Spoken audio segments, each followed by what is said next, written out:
Pencemaran nama baik dan fitnah gitu ya, berdasarkan Undang-Undang ITE maupun pasal 310 dan 311 KUHP. Kurang lebihnya itu yang disampaikan. Jadi namun penegasan kita sebenarnya karena ini di Barreskrim juga sedang diperiksa, ujung-ujungnya toh soal ijazah juga. Itu tidak ada namanya pencemaran, fitnah yang tidak terkait dengan ijazah yang diduga palsu ini atau skripsi yang diduga palsu ini. Maka appeal-nya sebenarnya adalah selesaikan dulu proses yang ada di Barreskrim, baru kemudian melanjutkan apa-apa yang dilaporkan di Polda, mungkin di Polres di beberapa daerah yang lainnya gitu. Namun ya semua itu kembali. Ya, siap aja. Bapak tadi menyampaikan akan diperiksa sebagai saksi di Polda Metro Jaya atas laporan oleh mantan Presiden Jokowi. Ya. Benar Pak? Ya benar. Jadi hari Kamis saya sudah terima malam PDF-nya, tadi pagi dari berita dari istri, surat panggilannya sudah sampai di rumah.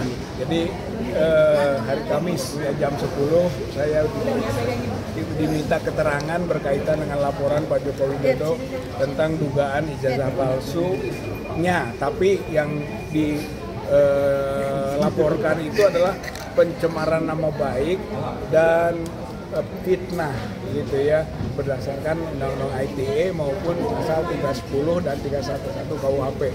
Kurang lebihnya itu yang disampaikan. Jadi namun penegasan kita sebenarnya karena ini di Barreskrim juga sedang diperiksa, ujung-ujungnya toh soal ijazah juga. Itu tidak ada namanya pencemaran, fitnah yang tidak terkait dengan ijazah yang diduga palsu ini atau skripsi yang diduga palsu ini. Maka appeal-nya sebenarnya adalah selesaikan dulu proses yang ada di Barreskrim, baru kemudian melanjutkan apa-apa yang dilaporkan di Polda, mungkin di Polres di beberapa daerah yang lainnya gitu.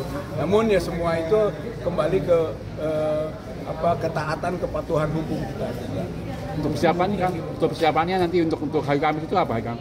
Ya saya kira saya akan memberi kesaksian saja bahwa semua itu harus berbasis kepada ijazah. Itu, Pak. Untuk nanti kan ada pandangan dari masyarakat nih, pemanggilan Pak Rizal ini ada upaya kriminalisasi. Itu mungkin gimana Kang? Saya kira itu pandangan yang rasional, wajar gitu kan, karena yang sebetulnya sedang diarah itu adalah mengenai keaslian ijazah atau palsu tidaknya ijazah yang diawali dengan skripsi. Tiba-tiba muncul gitu kan delik lain, yaitu soal penghasutan, soal pencemaran nama baik, soal fitnah, yang itu sebetulnya adalah turunan saja dari ini. Maka kenapa masyarakat mau kriminalisasi? Yang kriminal benar adalah laporan ataupun pengaduan TPUA tentang dugaan skripsi dan ijazah palsunya Joko Widodo. Itu kriminal gitu, bukan kriminalisasi. Tapi kalau yang penghasutan, pencemaran dan fitnah bisa kriminalisasi, wajar gitu kalau pandangan itu ada. Dan kita ingin bahwa karena ini sumbernya informasi dan kajiannya dari ahli digital forensik Dr. Rismon dan juga dari ahli telematika Dr.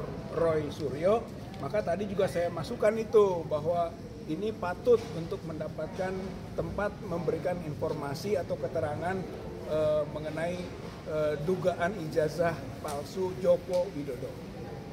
Bapak untuk panggilan Iya, waktu di panggilan itu jam berapa di? Jam 10 saya Polda Metro. Selain Bapak siapa aja Pak?